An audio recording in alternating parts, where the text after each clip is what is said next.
Hello students and friends, I'm your Ram Singh present again with new video, new topic which is totally different from history, and this is related to the political science and social life of the citizen of India। ਇਹਦੇ ਵਿੱਚ ਅਸੀਂ ਗੱਲ ਕਰਾਂਗੇ ਕਿ police ਦਾ ਕੀ role ਹੈ ਔਰ courts means ਕਚਹਿਰੀਆਂ ਦਾ ਕੀ role ਹੈ। ਇਹਦੇ ਵਿੱਚ ਅਸੀਂ ਗੱਲ ਕਰਨੀ ਹੈਗੀ ਆ ਕਿ ਅਰੈਸਟ ਹੋਣ ਵਾਲਾ ਪਰਸਨ ਉਸ ਦੇ ਕੀ ਰਾਈਟਸ ਹੁੰਦੇ ਆ, ਉਹਨੂੰ ਅਰੈਸਟ ਕਿਵੇਂ ਕੀਤਾ ਜਾ ਸਕਦਾ ਹੈ ਔਰ ਕਚਹਿਰੀਆਂ ਦੇ ਵਿੱਚ ਜਿਹੜਾ ਹੈਗਾ ਕੇਸ ਨੂੰ ਕਿਵੇਂ ਫਾਈਲ ਕੀਤਾ ਜਾ ਸਕਦਾ ਹੈ। So without wasting time, let us start our today's topic, that is role of police and courts. The success of government depends to a large extent on how well it is able to maintain law and order. So ਕਿਸੇ ਵੀ ਸਰਕਾਰ ਦੀ ਜਿਹੜੀ ਹੈਗੀ ਆ ਕਾਮਯਾਬੀ ਇਸੇ ਗੱਲ ਤੇ ਟਿਕੀ ਹੁੰਦੀ ਹੈ ਕਿ ਉਹ ਲਾਅ ਐਂਡ ਆਰਡਰ ਨੂੰ ਕਿੰਨਾ ਕੁ ਮੇਨਟੇਨ ਕਰਕੇ ਰੱਖ ਸਕਦੇ ਨੇ। The judiciary and the police force help the government to maintain law and order. Their main aims is to check crime. So ਉਹਨਾਂ ਦਾ ਮੁੱਖ ਕੰਮ ਹੁੰਦਾ ਹੈ ਕਿ ਕ੍ਰਾਈਮ ਨੂੰ, ਅਪਰਾਧ ਨੂੰ ਰੋਕਣਾ, ਖਤਮ ਕਰਨਾ। First of all, role of police. So police ਦਾ ਜੋ ਰੋਲ ਹੈ ਉਹ ਕੀ ਹੈ? Power to arrest. The government gives power to the police to take action against crimes. In case of some types of offences, the police can, on the basis of reasonable evidences, arrest a suspect without the permission of a court. So police ਜਿਹੜੀ ਹੈਗੀ ਹੈ ਕਈ cases ਇਸ ਤਰ੍ਹਾਂ ਦੇ ਹੁੰਦੇ ਨੇ ਕਿ ਜਿਹਦੇ ਵਿੱਚ ਬਿਨਾਂ ਕੋਰਟ ਦੀ ਪਰਮਿਸ਼ਨ ਤੋਂ ਕਿਸੇ ਵੀ ਬੰਦੇ ਨੂੰ ਜਿਹੜਾ ਹੈਗਾ ਉਹ ਗ੍ਰਿਫਤਾਰ ਕਰ ਸਕਦੇ ਨੇ। ਇਸ ਤਰ੍ਹਾਂ ਦੇ ਜਿਹੜੇ ਕੇਸਿਸ ਹੁੰਦੇ ਨੇ, these cases are called cognizable offences. They include ਇਸ ਤਰ੍ਹਾਂ ਦੇ ਜਿਹੜੇ ਕੇਸਿਸ ਨੇ ਉਹਨਾਂ ਨੂੰ ਕੋਗਨਾਈਜ਼ੇਬਲ ਕਹਿੰਦੇ ਨੇ। ਉਹਨਾਂ ਦੇ ਵਿੱਚ murder, ਰੋਬਰੀ, theft, kidnapping and writing. ਇਹਦੇ ਵਿੱਚ ਕੀ ਹੁੰਦਾ ਹੈਗਾ ਕਿ ਕਤਲ ਹੋ ਸਕਦਾ ਹੈ, ਲੁੱਟ ਹੋ ਸਕਦੀ ਹੈ, ਚੋਰੀ, ਅਗਵਾ ਕਰਨਾ ਕਿਸੇ ਨੂੰ ਔਰ ਦੰਗਾ ਫਸਾਦ ਵੀ ਹੋ ਸਕਦਾ ਇਹਦੇ ਵਿੱਚ। If the offense is not cognizable, the police need a warrant. ਜੇ ਜਿਹੜਾ ਅਪਰਾਧ ਹੈ ਕੋਗਨਾਈਜ਼ੇਬਲ ਨਹੀਂ ਹੈ ਤਾਂ ਉਸ ਨੂੰ ਵਾਰੰਟ ਚਾਹੀਦਾ ਹੈ ਉਸ ਨੂੰ ਅਰੈਸਟ ਕਰਨ ਵਾਸਤੇ। Warrant that is written permission by the court to arrest the suspect. After that, bail. Bail is money that somebody agrees to pay if a person accused of an offense does not appear for trial. Bail ਜੋ ਹੈ ਅਸੀਂ ਇਸ ਨੂੰ ਪੰਜਾਬੀ ਦੇ ਵਿੱਚ ਜ਼ਮਾਨਤ ਕਹਿੰਦੇ ਹਾਂ। ਬੇਲ ਜੋ ਹੈ ਇੱਕ ਪੈਸਾ ਹੁੰਦਾ ਹੈਗਾ, ਇੱਕ ਪਰਸਨ ਜਿਹੜਾ ਹੈਗਾ ਐਗਰੀ ਕਰਦਾ ਹੈ ਕਿ ਜੇਕਰ ਇਹ ਪਰਸਨ ਟਰਾਇਲ ਦੇ ਵਿੱਚ ਨਹੀਂ ਪੇਸ਼ ਹੁੰਦਾ, ਪੇਸ਼ੀ ਦੇ ਉੱਪਰ ਨਹੀਂ ਆਉਂਦਾ ਤਾਂ ਮੈਂ ਇੰਨੇ ਪੈਸੇ ਜਿਹੜੇ ਹੈਗੇ ਆ ਉਹ ਪੇ ਕਰਾਂਗਾ। ਸੋ ਇੱਕ ਗਰੰਟੀ ਹੁੰਦੀ ਹੈਗੀ ਆ। All offences are not bailable. Once the bail is arranged, the arrested person is released from jail on signing a bond to appear for trial at specific time and place. ਇੱਕ ਵਾਰ ਜਿਹੜੀ ਹੈਗੀ ਹੈ ਬੇਲ ਉਸ ਦੀ arrange ਹੋ ਜਾਂਦੀ ਹੈ। ਜਿਹੜਾ arrested person ਹੁੰਦਾ ਉਸ ਨੂੰ ਇੱਕ ਬੌਂਡ ਸਾਈਨ ਕਰਨਾ ਪੈਂਦਾ ਕਿ ਉਸ ਨੂੰ ਬਾਹਰ ਤਾਂ ਠੀਕ ਭੇਜਣ ਦੀ ਪਰਮਿਸ਼ਨ ਮਿਲ ਜਾਂਦੀ ਹੈ, ਬਟ ਉਸ ਨੂੰ ਦਿੱਤੇ ਹੋਏ ਟਾਈਮ ਅਤੇ ਜਗ੍ਹਾ ਦੇ ਉੱਪਰ ਪੇਸ਼ ਹੋਣਾ ਪਏਗਾ ਜਿਸ ਦਿਨ ਉਸ ਦੀ ਪੇਸ਼ੀ ਹੋਏਗੀ। Sometimes it may be necessary for at least one other person to be a surety, that is a person who takes responsibility of making the suspect appear for trial. ਸੋ ਇਸ ਦੇ ਵਿੱਚ ਜਿਹੜਾ ਹੈਗਾ ਇੱਕ ਪਰਸਨ ਜਿਹੜਾ ਹੈਗਾ ਉਹਨੂੰ ਸ਼ਿਓਰਿਟੀ ਦੇਣੀ ਪੈਂਦੀ ਹੈਗੀ ਆ ਕਿ ਕੋਈ ਵੀ ਰਿਸਪੋਂਸੀਬਲ ਜਿਹੜਾ ਹੈਗਾ ਉਸ ਦੇ ਵਿੱਚ ਬਣਦਾ ਹੈਗਾ। ਨਾਓ ਰਾਈਟਸ ਆਫ ਅਰੈਸਟਡ ਪਰਸਨ। ਜਿਸ ਪਰਸਨ ਨੂੰ ਗ੍ਰਿਫਤਾਰ ਕੀਤਾ ਗਿਆ ਉਹਦੇ ਕੀ ਰਾਈਟਸ ਨੇ, ਉਹਦੇ ਕੋਲ ਕੀ ਹੱਕ ਨੇ ਕਿ ਉਹ ਜਿਹੜਾ ਹੈਗਾ ਆਪਣੇ ਆਪ ਨੂੰ ਸੇਫ ਰੱਖ ਸਕੇ। The Constitution and the criminal laws of India give certain rights to an arrested person. Some of them are listed below. So ਸਾਡਾ Constitution ਤੇ criminal laws ਜਿਹੜੇ ਹੈਗੇ ਆ ਉਹ ਸਾਨੂੰ ਕੁਝ ਰਾਈਟਸ ਦਿੰਦੇ ਨੇ, ਗ੍ਰਿਫਤਾਰ ਹੋਣ ਵਾਲੇ ਪਰਸਨ ਨੂੰ ਕੁਝ ਰਾਈਟਸ ਦਿੰਦੇ ਨੇ। ਉਹ ਕਿਹੜੇ ਨੇ? The right to be informed of the reason for arrest. ਜਿਹੜਾ ਪਰਸਨ ਨੂੰ ਅਰੈਸਟ ਕਰ ਰਹੇ ਨੇ ਉਹਨੂੰ ਇਨਫੋਰਮ ਕਰਨਾ ਕਿ ਤੈਨੂੰ ਇਸ ਕਸੂਰ ਦੇ ਲਈ ਅਰੈਸਟ ਕੀਤਾ ਜਾ ਰਿਹਾ ਹੈ। The right to consult and be defended by a lawyer of his or her choice. ਉਹ ਆਪਣੀ ਪਸੰਦ ਦਾ ਵਕੀਲ ਕਰ ਸਕਦਾ ਹੈ। The right to be produced before a magistrate within 24 hours of arrest. ਗ੍ਰਿਫਤਾਰੀ ਦੇ 24 ਘੰਟਿਆਂ ਦੇ ਅੰਦਰ ਅੰਦਰ ਉਸ ਨੂੰ ਜੱਜ ਦੇ ਅੱਗੇ ਪੇਸ਼ ਕਰਨਾ ਹੀ ਪੈਂਦਾ ਹੈ। The right not to be touched, उसनूं तंग परेशान मैंटली फिजिकली नहीं किया जाना चाहिए, और ना ही उसदियां basic necessities such as life which are necessary for life, food clothing shelter, उसकी रहायश रोटी कपड़ा मकान जिन्होंने कहते हैं उस तो नहीं खोया जा सकता। The right not to be forced to be witness against his or her own self, कदे भी उसनूं फोर्सफुली आपदे अगेंस्ट या किसी होर दे अगेंस्ट गवाह के तौर पर नहीं पेश किया जा सकता, उसनूं नहीं मजबूर किया जा सकता तू गवाही दे, झूठी या सच्ची जो भी है। The right not to be called outside his or her residence only for questioning, किसी भी परसन नूं जो भी 15 साल तो छोटा है या औरत है उसनूं उहदे घर तो बाहर या उसके घर तो दूर नहीं ले जाया जा सकता किसी भी तरह की क्वेश्चनिंग वास्ते। The supreme court has issued a set of guidelines known as DK Basu guidelines, एक सुप्रीम कोर्ट ने जी गाइडलाइनस कुछ पेश की ने, उन्होंने कहते हैं DK Basu गाइडलाइनस। उन्होंने गाइडलाइनस के थ्रू जोड़ा भी परसन है उसनूं अरैसट करने वाले डिटेन या क्वेश्चनिंग करने वाले वो कुछ राइट्स होर है ने, those are the police personnel who make the arrest or do the questioning must wear accurate, visible and clear identification and name tags with their designation। सो जो भी परसन जोड़ा है अरैसट करने वास्ते आता है उसकी वर्दी पाई होनी चाहिए है और उसके नेम टैग जो है वो क्लीयरली विजिबली लग्या होना चाहिए और उसके उपर उसका डेजिग्नेशन है वो भी लिखा होना चाहिए। A memo of arrest containing date time of arrest must be prepared, एक मैमो जोड़ा है उसके उपर तैयार किया जाता जिस दे विच डेट टाइम डे सब कुछ जोड़ा है उस मैंशन किया जाता है, जिस दे विच उसके रेजिडेंट दे रिलेटिव्स परिवारिक मैंबर और उसके आपदे भी साइन होंगे ने ताकि उन्होंने प्रॉपर तरीके इन्फॉर्मेशन जी है उसकी रहे।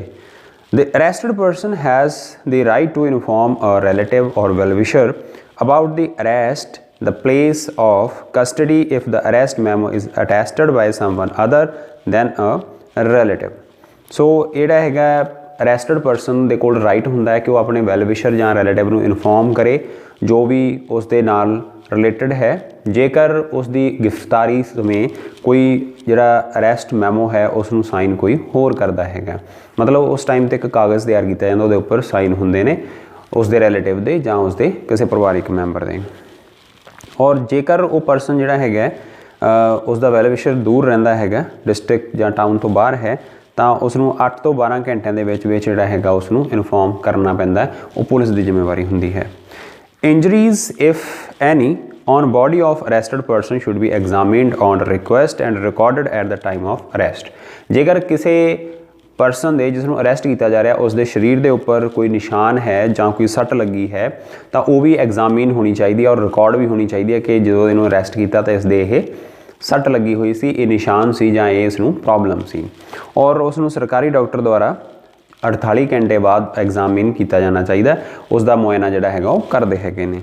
The arrested person may be allowed to consult a lawyer during the questioning though the lawyer cannot be present throughout। जोड़ा अरैस्टेड परसन है जो उसनूं क्वेश्चनिंग हो सकती है तो उसके कोल जिहड़ा हैगा लॉयर भी जिहड़ा हैगा उसका हो सकता है या नहीं भी हो सकता, दोनों ही गल्लां ने। Receiving N FIR that is the first information report। An FIR is written report of cognizable offence given to the police soon after the offence is discovered। जदों ही अपराध का पता लगता तो पुलिस नूं दित्ती जाने वाली जिहड़ी हैगी है पहली रिपोर्ट है जिस दे विच उसकी अपराध की जिहड़ी जानकारी हुंदी है that is called FIR, first information report. जो एक FIR हुंदी है उस दे विच की हुंदा है the name and address of informant, जो इन्फॉर्म करन जांदा है उसका नेम एड्रैस सब लिखा हुंदा है। The time date and place of discovery of the offence reported, उसका टाइम डेट प्लेस जी जगह पर होया किस टाइम पर होया किस तरीक पर होया वो भी नोट की जाती है। The true facts of incident if known in the correct order, जो भी उसके फैक्ट्स है उसके बारे सारी जाँच पड़ताल के लिए जो भी जरूरी गल्लां हुंदियां ने वो सारियां इकट्ठियां कीतियां जांदियां ने जेकर अवेलेबल होण ते। The name and description of person involved if known, उस अपराध दे विच जिहड़ा भी परसन इनवॉल्वड सी उसका नेम डिस्क्रिप्शन सारी वो लई जाती है जेकर उसनूं पता होवे, इन्फोर्मेंट नूं। द विटनैस इफ एनी, जे कोई गवाह होवे तो वो भी लिखिया जाता है। The information has the right to verify that the information recorded by the police is exactly reported. जो भी रिपोर्ट करन गया है उस दे कोल राइट है कि जो कुछ लिखिया गया है उसनूं सही उस तरह लिखिया गया जिवें उसने लिखवाया है, जां कुछ तरोड़ मरोड़ हुई है उस दे विच। फिर उसके साइन लिए जाते हैं और एक कॉपी FIR की उसनूं दित्ती जाती है फ्री ऑफ कॉस्ट। पुलिस की ड्यूटी होंदी हैगी आ। Police investigation into an offence begins on the basis of an FIR के बेसिस के उपर जी हैगी उसकी इन्वेस्टिगेशन पुलिस स्टार्ट करती है। Filing of an FIR. Ideally, an FIR should be filed in the police station that has jurisdiction over the area where the offence has been committed. So जिथे भी अपराध होया उस दे नेड़ले उस एरिए दे थाने दे विच उसकी रिपोर्ट हुंदी हैगी है।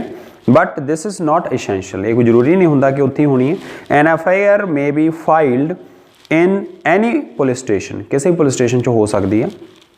It is duty of the police to forward the FIR to the appropriate police station। ਜਿਹੜੇ ਵੀ ਪੁਲਿਸ ਸਟੇਸ਼ਨ ਦੇ ਵਿੱਚ ਉਹ jurisdiction ਚ ਆਉਂਦੀ ਹੈਗੀ ਆ ਉੱਥੇ ਪਹੁੰਚਾਉਣਾ, ਉੱਥੇ ਭੇਜਣਾ, ਇਹ ਜਿਹੜੀ ਹੈਗੀ ਆ ਡਿਊਟੀ ਹੈਗੀ ਆ ਉਸ police station the.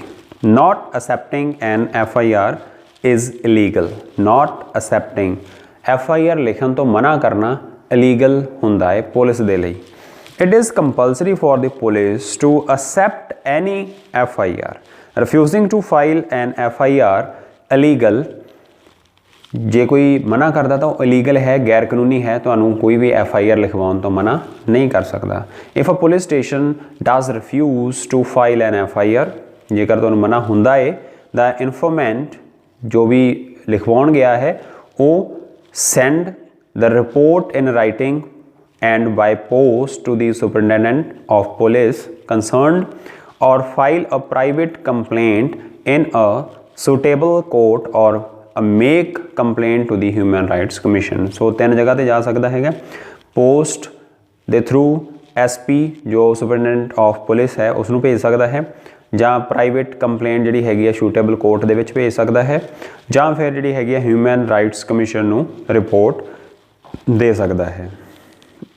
The supreme court has issued the following instructions to for the filing of FIR। जो सुप्रीम कोर्ट है उसने कुछ गाइडलाइंस या इंस्ट्रक्शंस हैगियां ने इशू कीतियां ने कोई भी FIR लिखवाउण दे लई।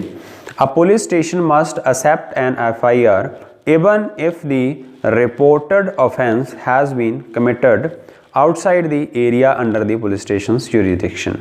सो पुलिस स्टेशन जिहड़ा हैगा उसनूं कोई भी रिपोर्ट जिहड़ी हैगी उस दे विच लिखवाउण वास्ते आउंदे ने, वो रिपोर्ट लिखनी ही पैंदी है बेशक वो उन्हां दे एरिए तो बाहर हुई होवे। अ police station must accept an FIR even if the informant cannot give details such as the victim's name, offender's name, how the offence was committed as so on। सो बेशक पुलिस रिपोर्ट जिहड़ी हैगी आ FIR उस police station नूं उस police अधिकारी नूं लिखनी पैंदी है, बेशक वो जिस दे नाल अपराध होया है जां जिस ने अपराध किया उन्हां चों किसी दा या दोनों दा नाम नहीं जानता, बट वो उसनूं FIR लिखण तो मना नहीं कर सकते। The receiving police station must forward the FIR to appropriate police station for further action if the reported offence has not been committed within the area of the jurisdiction of that particular police station। सो ये police station की duty बनती है कि उस FIR नूं उस दे related जां उस जुरिसडिक्शन वाले पुलिस स्टेशन दे विच भेजना उस पुलिस स्टेशन की ड्यूटी है जिथे FIR लिखी जा रही है। Duty to investigate. When an offence comes to the notice of the police or is reported through an FIR, जेकर FIR के थ्रू पुलिस स्टेशन दे विच आउंदा है, FIR आउंदी है जां ऑफिसर जिहड़े हैगे आ उसनूं इन्वेस्टिगेशन वास्ते कैरी आउट करदे ने। A proper investigation involves collecting evidences. It includes questioning witness and recording their statements. So इहदे विच की हुंदा है कि क्वेश्चनिंग जिहड़ी हुंदी है और स्टेटमेंट्स जिहड़ियां उस पुछगिछ दे विच आउंदियां ने वो सारियां आफ्टर इन्वेस्टिगेशन चार्जशीट एक चार्जशीट तैयार होंदी है there containing accusations against anyone believe to be guilty. So उसके अगेंस्ट जिन्ने भी चार्जिस लगे होंगे ने सारे उस नोट किए जाते हैं। After that the chargesheet is submitted in suitable criminal court which is often the court of magistrate. So एक रिलेटेड क्रिमिनल कोर्ट के जिहड़ा हैगा पेश की जाती है, जो भी जिहड़ी हैगी आ मैजिस्ट्रेट कोर्ट जिहड़ा हैगा रिलेटेड या क्रिमिनल कोर्ट के उसनूं पेश करते हैं। Now second part of this topic, that is the role of courts. On receiving a charge sheet, the court frames the charge against the accused। जो कोर्ट है वो फिर जिहड़े भी चार्जेस लगे होंगे हैगे उन्होंने फ्रेम करती है। The accused must be given a copy of each charge.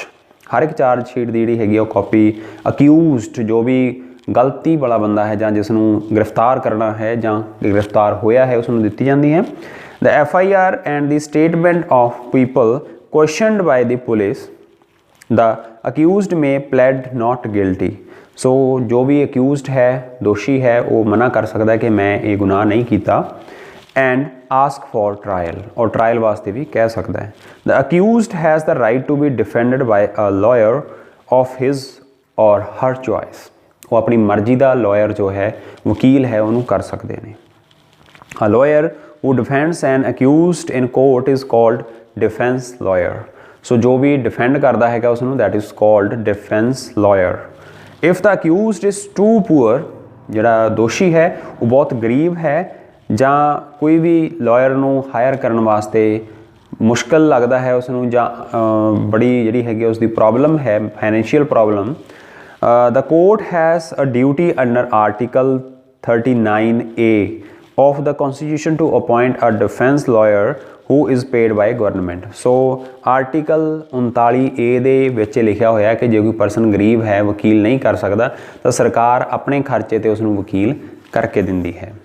Trial A criminal court has the power to make inquiries in connection with cases brought before it for trial। The court has to decide।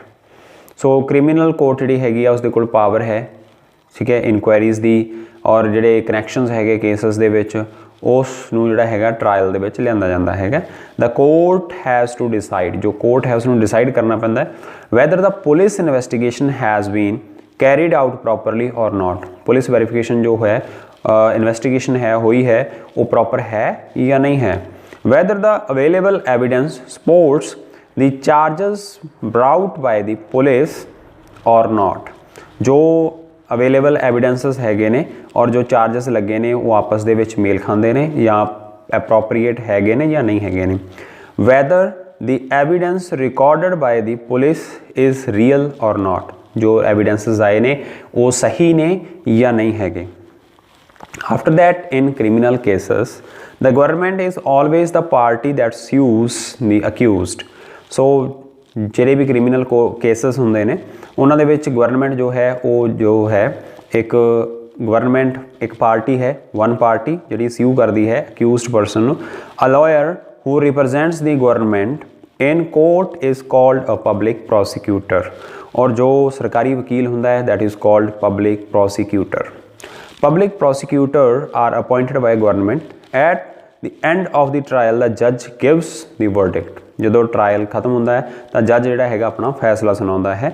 If the court is satisfied that the charges are valid, जे court नूं ये लगता है कि जिहड़े इत्ते दोष लगे ने वो सही ने, it orders punishment for the accused in its verdict. तो अपने फैसले दे विच दोषी नूं सज़ा दिंदी है। Fair trial trial may cause a person to be sentenced to death or imprisonment. So trial दे विच बंदे नूं मौत दी जां कैद भी हो सकती हैगी है।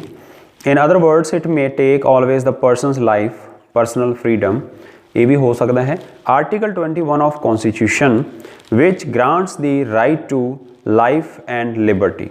सो जिस दे विच जिहड़ा हैगा कॉन्स्टिट्यूशन का साडा आर्टिकल है 21 उस दे विच लिखिया है कि कोई भी परसन जिहड़ी हैगी लाइफ लिबर्टी जो है वो नहीं लै सकता। Mentions that if the person's life and liberty is to be taken away it can be done only by reasonable and fair legal process. So इसनूं एक फेयर लीगल प्रोसैस के थ्रू ही चलना चाहिए है ताकि उस परसन के नाल धक्का ना हो। This implies that a trial has to be carried out in a fair manner.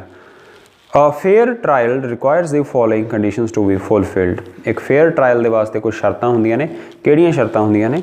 The accused is given a copy of each of the charge sheet, the FIR and the statement based on the which the charge has been framed. सो कोई भी इस जिहड़ा उसके उपर charges लगे ने, FIR आई है, उसदियां सारियां कॉपीज उस परसन नूं दित्तियां जाणियां चाहीदियां ने. The trial is held in an open court. जिहड़ा ट्रायल है वो एक ओपन कोर्ट दे विच होना चाहिए है. Open court means a court which can be attended by public including the relative and well wishers of the accused. So उसके रिश्तेदार, उसके परिवारक मैंबर जां आम पिंड दे लोग जां होर शहरी जिहड़े हैगे ने, आम पब्लिक उस दे विच बैठ के उन्होंने देख सकती है, सुन सकती है. The trial is held in the presence of the accused. दोषी की हाज़री दे विच जिहड़ी हैगी कोर्ट वो लगनी चाहिए है. The accused is defended by a lawyer. जो अक्यूज्ड है उसनूं लॉयर के द्वारा डिफेंड किया जाता है.